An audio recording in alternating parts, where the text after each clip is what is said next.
नमस्कार, हजुरहरूलाई मेरो किचनमा स्वागत छ। मैले आज आलुपुरीको रेसिपी लिएर आएको छु।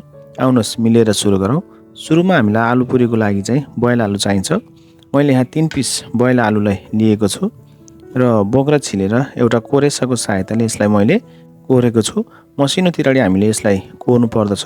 सामान्य पिठोको पुरी भन्दा आलुको पुरी चाहिँ निकै स्वादिष्ट हुने गर्दछ। यसलाई एउटा बाउलमा हामीले मिक्स गरौँ र आलु बराबर नै यसमा हामीले गहुँको पिठो राख्नु पर्दछ। मैले यहाँ आलुकै बराबर गहुँको पिठो पनि राखेको छु।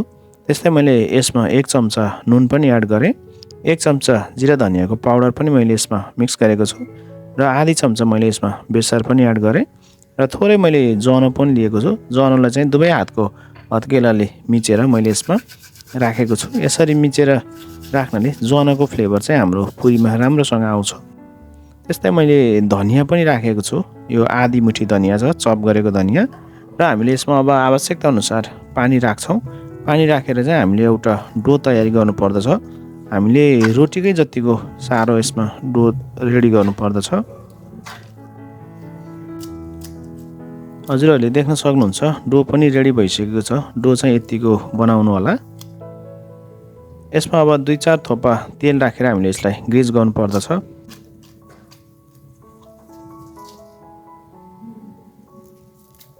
अब यसलाई हामीले छोपेर करिब लगभग 10 मिनटको लागि राखी छाडौँ।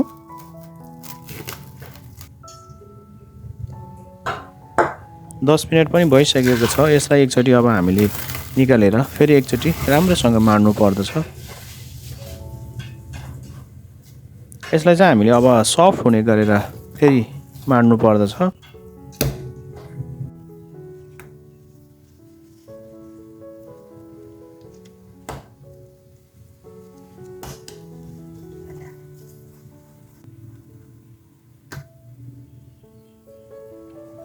हामीले अब सानो सानो बल बनाउनु पर्दछ।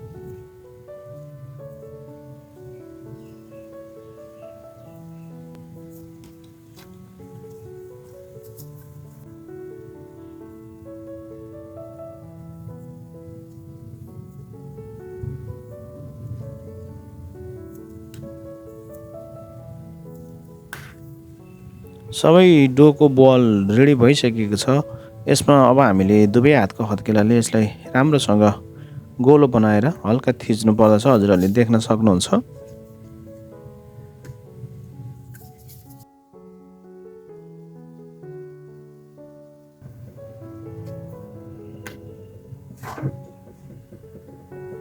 यसमा चाहिँ हामीले अब आटा अथवा मैदा थोरै छर्नु पर्दछ।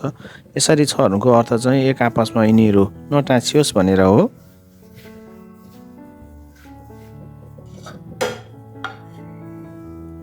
र यसलाई सबैलाई मैले एउटा प्लेटमा उठाएको छु।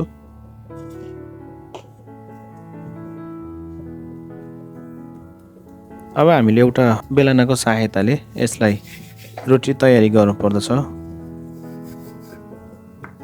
पुरी फ्राई गर्नको लागि हामीले कराईमा तेल पनि सँगै रेडी गरौँ।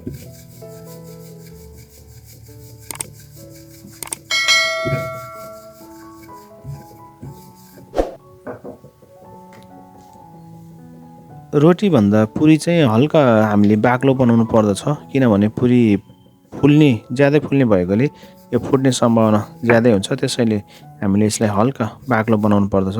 यसरी नै हामीले सबै पुरीलाई तयारी गरौँ।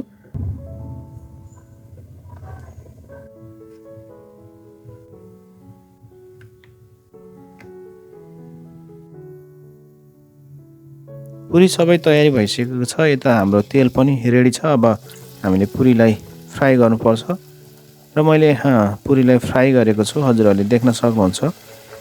अब एउटा ठुलो चम्चाको सहायताले हामीले तातो तेल चाहिँ पुरीमाथि राख्छौँ।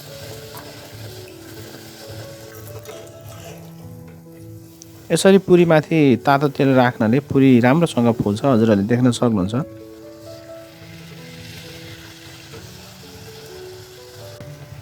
हजुरहरूले देख्न सक्नुहुन्छ पुरी निकै राम्रो देखिएको छ।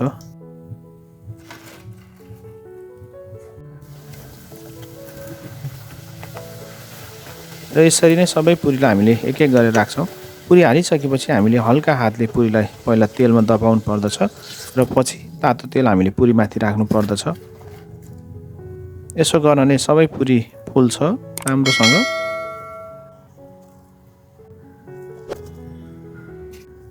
हाम्रो सबै पुरी तयारी भइसकेको छ। अब हजुरहरूले आफूलाई मनपर्ने तरकारी, अचार, सलाद राखेर सर्भ गर्न सक्नुहुनेछ। हजुरहरूलाई मेरो भिडियो कस्तो लाग्छ कृपया कमेन्ट पनि गरिदिनु होला।